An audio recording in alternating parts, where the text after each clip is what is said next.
Hello tout le monde, aujourd'hui on réalise une tarte citron meringuée. Elle fait partie des toutes premières recettes que j'avais publiées il y a maintenant 8 ans sur la chaîne. La vidéo commençait à dater et j'ai retravaillé la recette, donc je vous propose de la refaire ici. Pour la pâte sucrée, je commence par travailler le beurre qui doit être bien mou. On veut un beurre pommade qui est resté à température ambiante. Donc soit on travaille à la main avec une spatule ou alors avec la feuille du robot. On travaille le beurre bien mou avec le sucre glace et on crème le tout.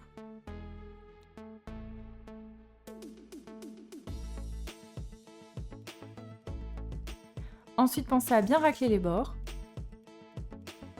On ajoute un œuf battu. Et là, on mélange un petit peu. Le but, ce n'est pas de fouetter. On va obtenir un mélange avec des petits morceaux, c'est normal. À partir de ce moment-là, on va ajouter la farine et le sel. On mélange une dernière fois. Et quand ça devient un petit peu compliqué de mélanger avec le robot, on va terminer de bouler la pâte à la main sur le plan de travail. On vérifie bien qu'il n'y ait plus de morceaux de beurre. Vous pouvez refariner un petit peu si besoin, mais pas dans l'excès. Je forme une boule, j'aplatis un peu en carré et je vais la filmer au contact. Je la réserve 1 heure au réfrigérateur. Froide, elle sera plus simple à abaisser au rouleau. Donc je farine un petit peu le plan de travail et je vais commencer par réchauffer un peu les bords de la pâte pour éviter qu'il ne craque. Et j'abaisse au rouleau tout doucement tout en bougeant un petit peu à chaque fois d'un quart de tour la pâte. J'ai utilisé un cercle à tarte de 22 cm de diamètre que j'ai beurré à l'intérieur. Attention, il ne faut pas qu'il y ait de morceaux de beurre, mais vraiment que ce soit bien lisse. Il y a plusieurs façons de faire. Dans d'autres vidéos, je vous ai déjà montré comment foncer un cercle à tarte avec une seule partie, comme au CAP pâtissier par exemple. Ici, je prends une autre technique, c'est-à-dire que je vais découper une bande qui va être au bord du cercle. Je découpe la bande un petit peu plus haute que le cercle. Je viens la déposer à l'intérieur. Je fais la petite soudure.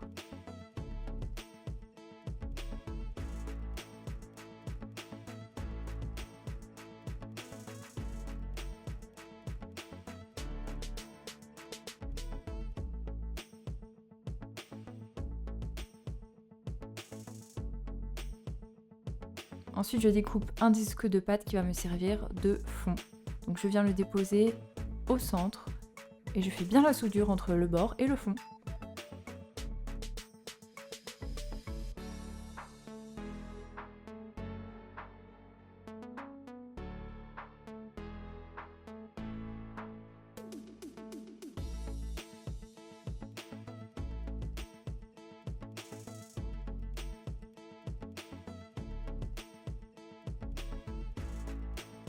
Et ensuite j'enlève le surplus avec un couteau.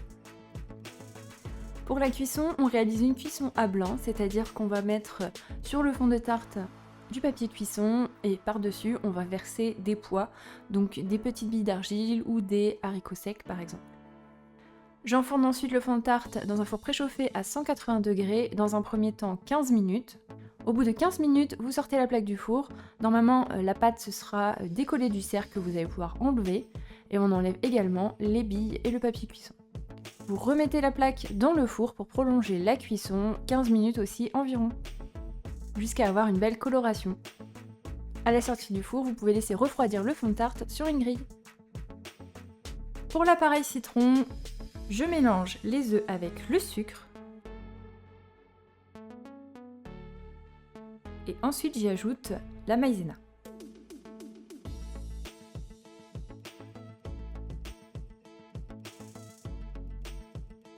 Je fais chauffer le jus de citron, je le porte à ébullition dans une petite casserole. Une fois chaud, vous pouvez le verser sur la première préparation, bien mélanger et retransvaser le tout dans la casserole qu'on remet sur le feu. On met sur feu moyen pour cuire tranquillement la crème tout en mélangeant au fouet, c'est important pour éviter que la crème ne brûle au fond de la casserole. La crème va s'épaissir au fur et à mesure, on va la cuire jusqu'à ébullition.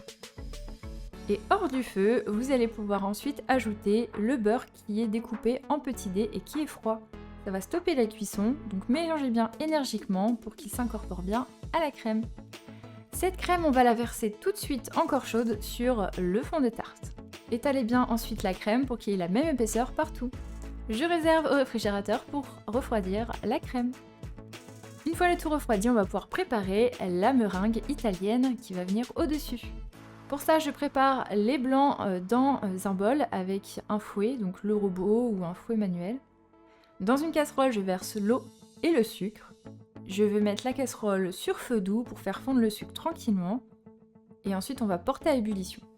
Quand le sirop aura atteint les 115 degrés, vous allez pouvoir commencer par fouetter les blancs.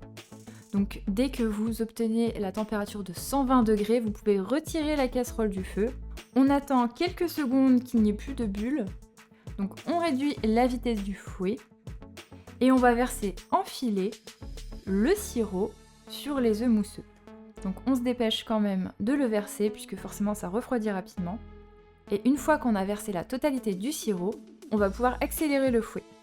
La meringue va se former au fur et à mesure et on mélange jusqu'à ce qu'elle refroidisse totalement.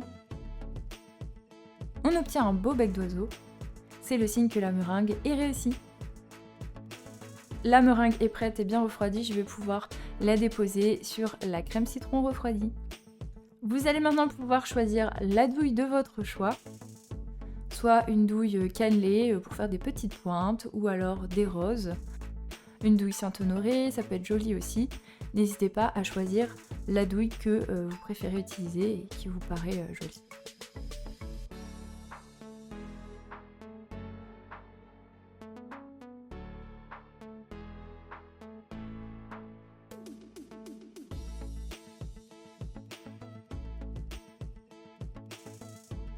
Et la petite touche finale, vous allez pouvoir brûler la meringue au chalumeau à pâtisserie.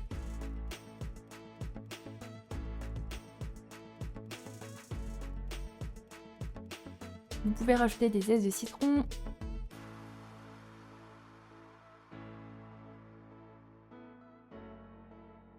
Oui, ici j'ai des petits citrons confits que Cerdelier m'a envoyés et qui sont vraiment top pour cette petite touche finale.